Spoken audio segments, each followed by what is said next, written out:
Olá, pessoal. Meu nome é Camila e eu vou apresentar o artigo Governança Corporativa e Desenvolvimento Sustentável, uma análise bibliométrica. Para desenvolver esse artigo, eu trago aqui alguns pontos importantes sobre a temática estudada. Importante a gente destacar que a governança, ela está relacionada à resolução de conflitos organizacionais, mas também ao bem-estar econômico e social das organizações, aos incentivos e medidas de desempenho que permitem o alcance, né, do sucesso dos negócios, a prestação de contas, a transparência, distribuição da riqueza, accountability, entre outros. As pesquisas sobre governança corporativa e desenvolvimento sustentável concomitante, elas resultam em estudos que vão analisar, por exemplo, composição e diversidade dos conselhos e o impacto dessa composição na performance de sustentabilidade das organizações. Também analisam a atuação do conselho e o impacto na tomada de decisões em temas relacionados, por exemplo, à emissão de gás de efeito estufa, divulgação de informações, relatórios de sustentabilidade. Enfim, existe essa intersecção. E aí, nesse meu levantamento, um ponto importante que eu trago é a ausência de clareza sobre quais são os temas centrais dessa discussão, né? Da intersecção dessas duas teorias, desses dois temas pesquisados. Para isso, foram desenvolvidas 6 questões de pesquisa. A primeira, qual o volume de publicações sobre governança corporativa e desenvolvimento sustentável ao longo dos anos? Segunda, quais são os países que mais têm contribuído para a literatura de governança corporativa e desenvolvimento sustentável? Terceira, quais são os periódicos mais influentes e produtivos no campo da governança corporativa e do desenvolvimento sustentável? Quarta, quais publicações sobre governança corporativa e desenvolvimento sustentável são as mais citadas e influentes no período pesquisado? Quinta, qual é a estrutura de relacionamento entre governança corporativa e desenvolvimento sustentável? E sexta e última, como o foco da pesquisa sobre governança corporativa e desenvolvimento sustentável evoluiu ao longo do tempo? E para responder essas perguntas, vamos começar pela fundamentação teórica, né? É importante a gente destacar que a relação entre governança corporativa e desenvolvimento e desempenho organizacional, desculpa, ela pode ser analisada sob duas óticas distintas. A primeira, ela vai olhar a governança corporativa e as estratégias de longo prazo das organizações. E a segunda, ela vai ter um foco maior no quê? Nas características do conselho de administração. Então, vai olhar para a questão de composição, diversidade de gênero, tamanho, independência dos conselhos, a idade, independência dos conselheiros, desculpa, a idade desses conselheiros. E o que que a gente observa, né? O que que a literatura traz nesse sentido? Que quanto maior for o conselho, mais propensa essa organização, esse conselho, de ter uma maior diversidade e riqueza de conhecimentos, o que ajuda a melhorar o desempenho ambiental dessas organizações. E a convergência dessa agenda de governança com as preocupações mais sociais, elas se disseminaram mais na década de 90, a partir da década de 90, com a disseminação do conceito do triple bottom line, né?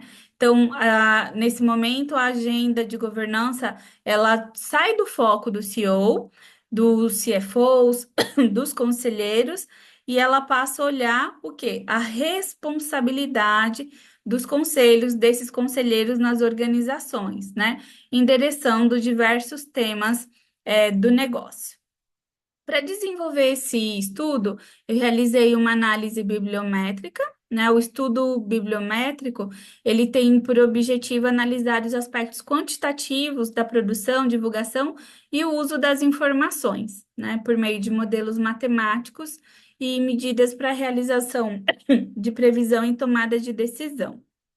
E aí, nesse estudo, eu apliquei tanto a lei de Bradford quanto a lei de Lotka. A lei de Lotka, ela vai olhar a produtividade dos autores em uma determinada área, e a de Bradford com a produtividade dos periódicos, como a gente vai ver na sequência. Esse é o desenho metodológico da minha pesquisa. As bases utilizadas foram a da Web of Science e da Scopus, totalizando 1.407 artigos. Após aplicar os critérios de exclusão, a minha amostra final foi composta de 686 artigos, cujas análises foram realizadas com auxílio do software Bibliometrics. E os resultados, eles são interpretados sob a ótica de co-ocorrência de relacionamentos, um mapa temático, tanto para compreender a evolução dos temas ao longo dos anos e capturar também as tendências, também a cocitação, a rede de cocitações e a colaboração entre países. Para isso, eu estabeleci alguns indicadores por questão de pesquisa. Então, por exemplo, para entender as publicações por ano, que é a primeira questão de pesquisa, eu vou analisar tanto as publicações por ano quanto o total de publicações por país. E assim eu fiz para cada uma das 6 questões propostas. Quando a gente olha as publicações por ano, o que que eu observei? Que ocorre um aumento da produção científica sobre governança e desenvolvimento sustentável a partir do ano de 2015. E o pico dessa produção se dá no ano de 2023, como a gente pode observar nesse gráfico. Então, o ano de 2023 é o auge. E apesar do crescente número de publicações sobre esse tema, a lei de Lótica se confirmou nesse estudo. E como a gente viu, essa lei ela diz o quê? Que a maior parte dos autores ele publica apenas um ou poucos trabalhos sobre um determinado tema, né? Ao longo ali da sua carreira, das suas publicações científicas.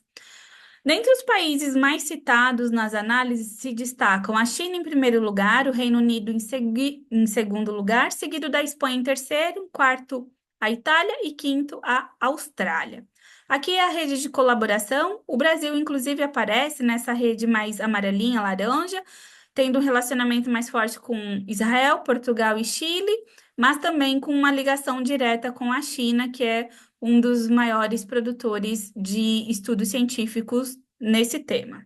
Aqui eu trago alguns artigos mais citados globalmente, né? Então, quando a gente olha o primeiro artigo, ele teve um total de 445 citações, o segundo 326 e o terceiro 311.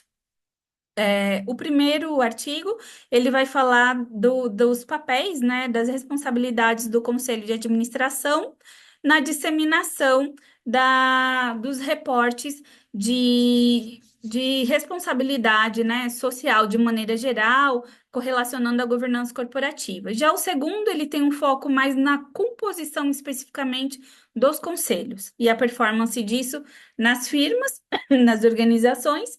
E o terceiro, ele vai analisar a relação existente entre a governança corporativa e a sustentabilidade corporativa. Esse daqui é um gráfico que ilustra as tendências dos temas, né, investigados, a governança e o desenvolvimento sustentável em destaque, seguido da responsabilidade social corporativa, sustentabilidade e ESG. E aí que compõe aqui, inclusive, os temas emergentes. Então, esse foi o resultado do meu artigo. Agradeço vocês. Obrigada.